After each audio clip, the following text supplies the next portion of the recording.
Good morning, traders, and happy Thanksgiving to those of you who observe tomorrow's the Thanksgiving holiday here in the U.S. and Friday's Black Friday. Both are holidays. No trader bite, no trading tomorrow or Friday. Will resume on Monday of next week. Um, it is 8:01 a.m. Chicago time on Wednesday, the 22nd of November 2023. This is episode number 2577. Derivatives trading is not suitable for all investors. Past performance is not necessarily indicative of future results. This morning, um, we have some risk on sentiment in play here. In case you haven't looked, crude just absolutely getting crushed today with a big push down, almost pushing 4.5% lower.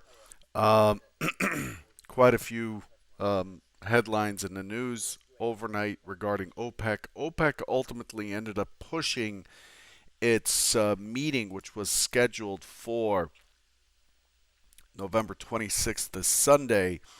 They ended up pushing it back to November 30th. So the meeting for OPEC has been delayed. OPEC Plus, Saudi's been voicing concern about members not sticking to production levels.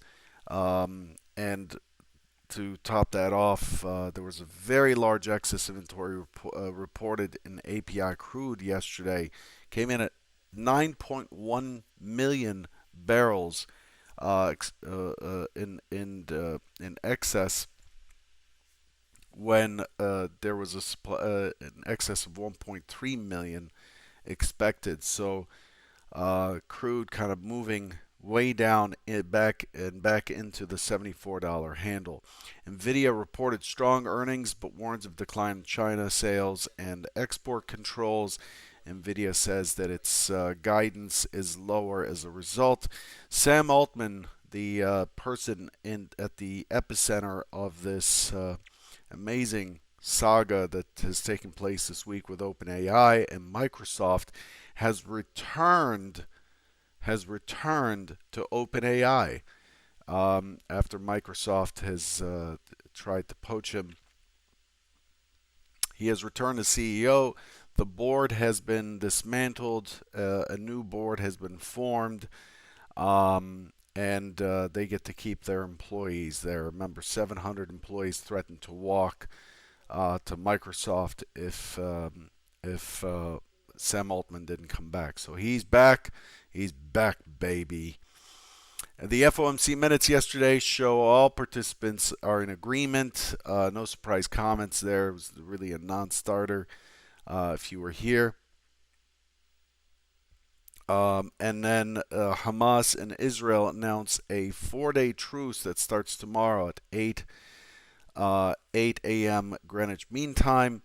Hezbollah said it would abide with this truce. And then, other than that, initial claims came in relatively weak this morning. Initial claims came in at 209,000 versus 225,000 expected, so fewer claims than expected. Remember, the Fed would like to see an uptick in unemployment.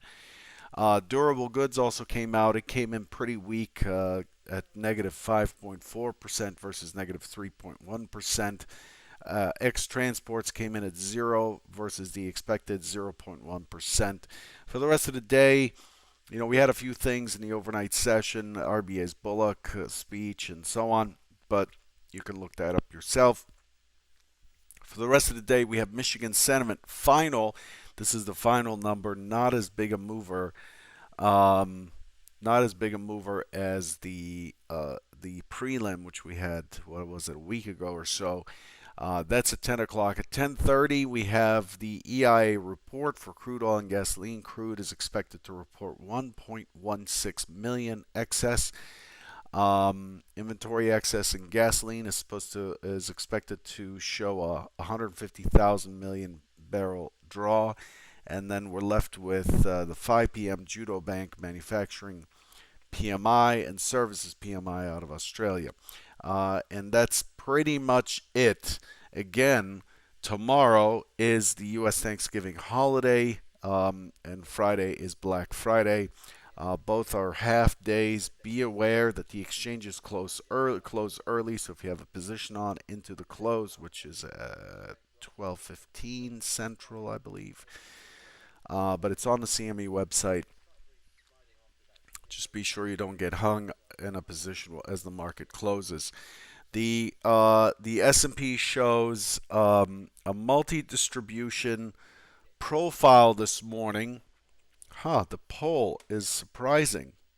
I just noticed the poll dropped from 76% of you not trading on the holidays to it being almost even. Kind of like the cranberry sauce question was surprising from yesterday. But the poll shows that the poll question at the top of your live chat says, "Do you trade during half-day holidays?"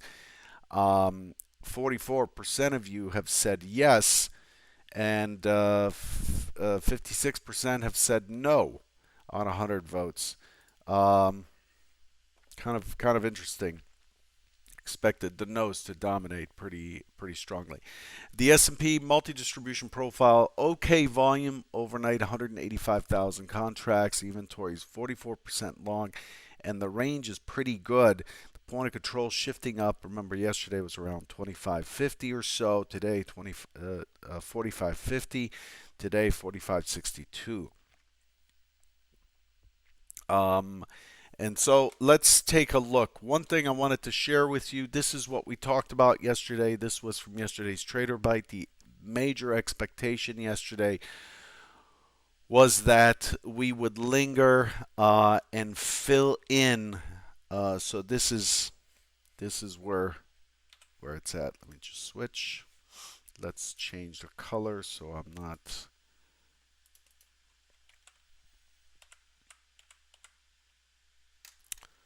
All right. So this is scenario one right here, just expecting us to kind of trade between 43 and 63. In either case, expected a resting day, expected it to hold steady in here, in the range of the prior day. That's what we were looking for yesterday.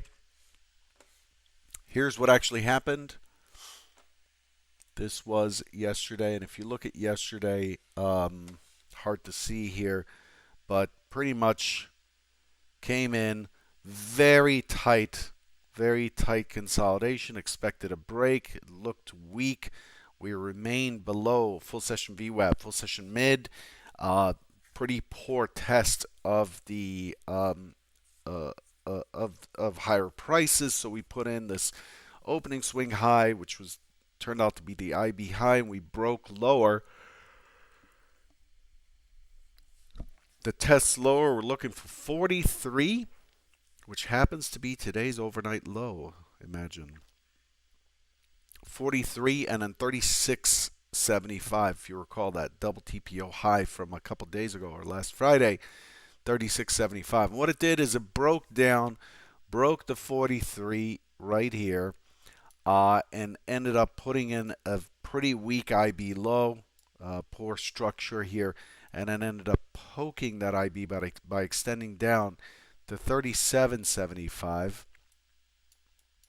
37.75, so it missed the 36.75 by 4 ticks.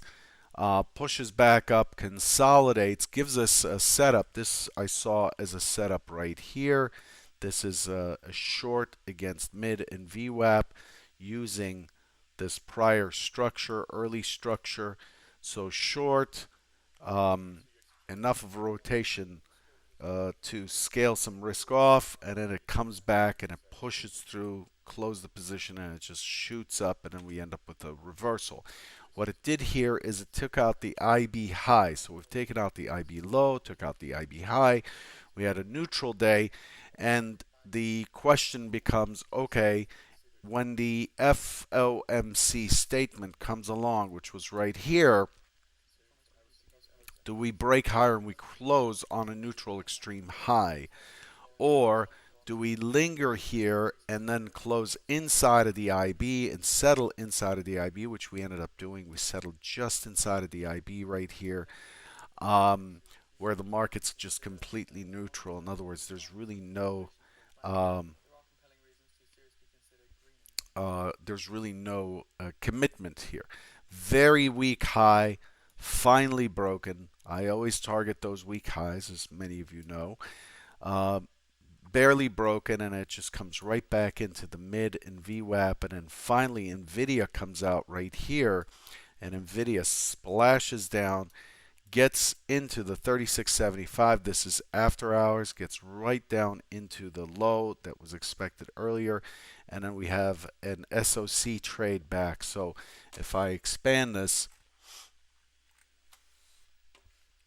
Nvidia pops in right here, comes down, extends, right, right into that 36 handle, and then pulls right back to the SOC. Here's the SOC back again. Comes back to the SOC and closes. And then from there, we had a small pullback to 43. And then all we've done is put in a multi-distribution. This guy's got a big chin. This is a holiday blunt right here. Um,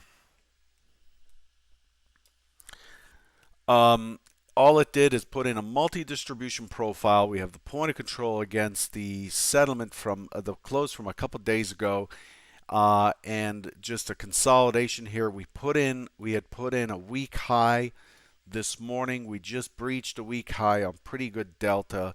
Volume delta is still strong, positive here, 6,000, 7,000 plus. And what we have is price is separated from the point of control, which is separated from the day generated levels. So this is a market that is in imbalance. It's out of balance. It is imbalanced. Okay. So we're opening with a market that's out of balance. We have 25, 26 points of range. So we have some pretty good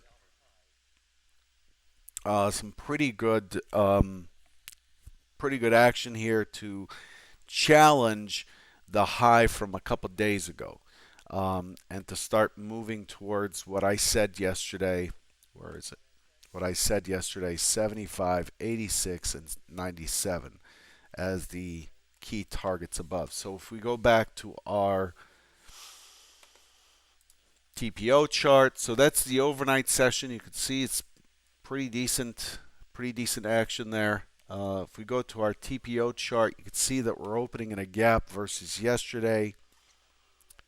Right, pretty blunt high yesterday. So we're opening in a gap. We're trading around the settlement from 2 days ago, from Monday, and if you recall, I talked about that high as being quite weak from a couple days ago, and we're about to challenge that high. So this morning we are opening in a gap against yesterday, but we're opening in range against 2 days ago. So the expectation this morning becomes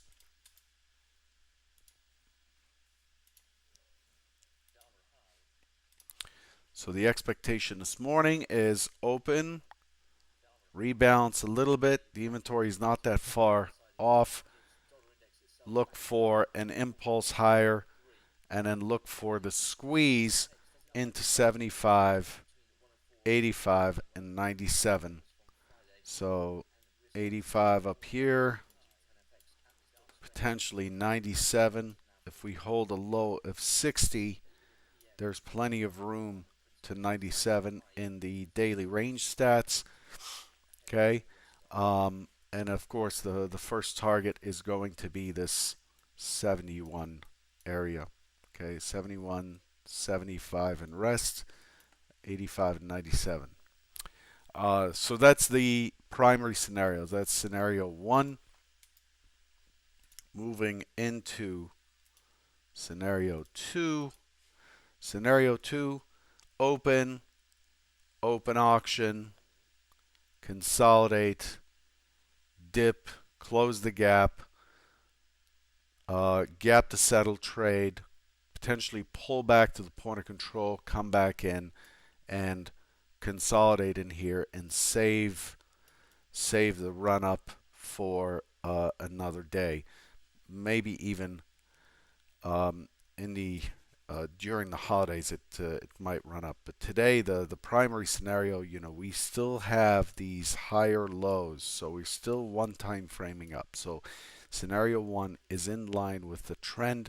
Scenario two is gives us a higher low again, but is another resting day, a market that's gotten ahead of itself. Again, today is going to behave very interesting because the historically today, the eve of Thanksgiving, you have quite a bit of action right out of the open, and then what generally happens is people want to beat the traffic, want to beat the holiday travel rush, and they end up just taking off. So this is a day where you might notice a significant drop in volume,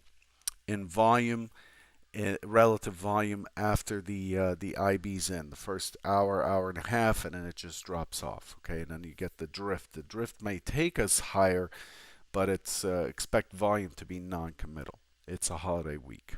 Okay, so that's the ES. NQ was interestingly weaker. So the NQ barely got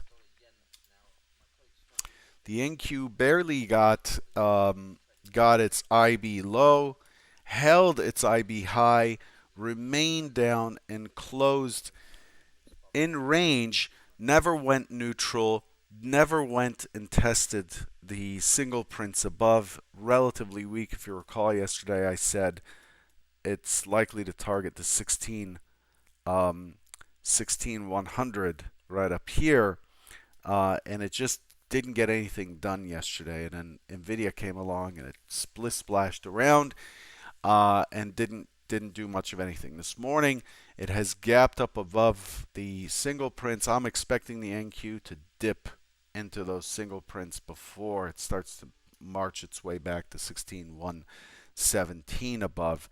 So I'm looking for that dip. I'm looking for the quality of the dip, and if it doesn't hold the single prints below, then I'm expecting it to push at least into value high of yesterday, which coincides with the prior settlement. So look for it to come all the way back into the 16,000 and 15,990 before it sees a bounce.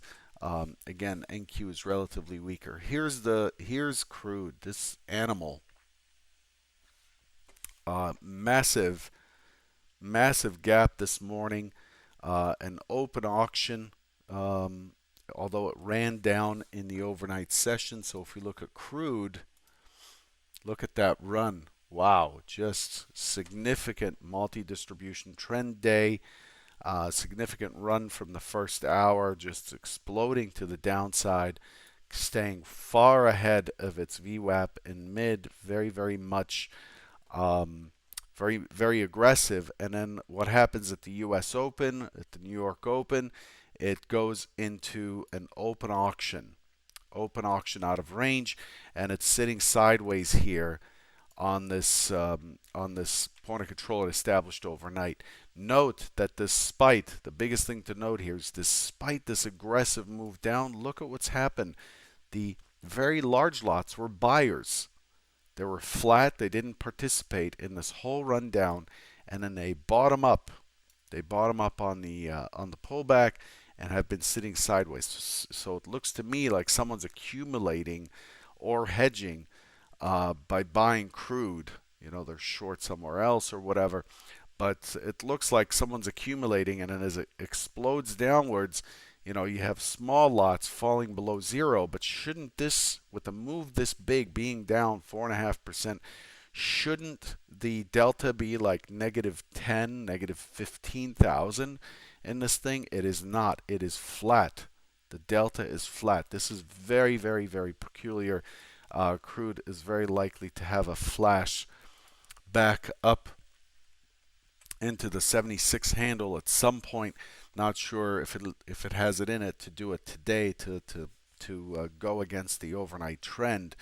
But I'm finding this open surprising. I'm finding the delta surprising, given the way that it has moved down. I find that to be just kind of disconcerting a little bit. So here's crude back into this 2-day balance. And if we look at the combination of those days, those 2 days combined, don't really make up a whole lot of structure. So you could see that the 2 days combined end up with this funny looking profile here, a Donald Duck type of profile, with a magnet down at 73.40-ish or so. But crude is likely to have a hard time continuing lower from here. It has stretched the bands for day range and other things. So that's what that looks like. Crude is very likely to just rest in here today. I'm expecting it back in a 76 handle at some point today. We'll see how that goes. Good luck, and I'll catch you on Monday. Don't forget, tomorrow's a holiday, and so is Friday. Take care.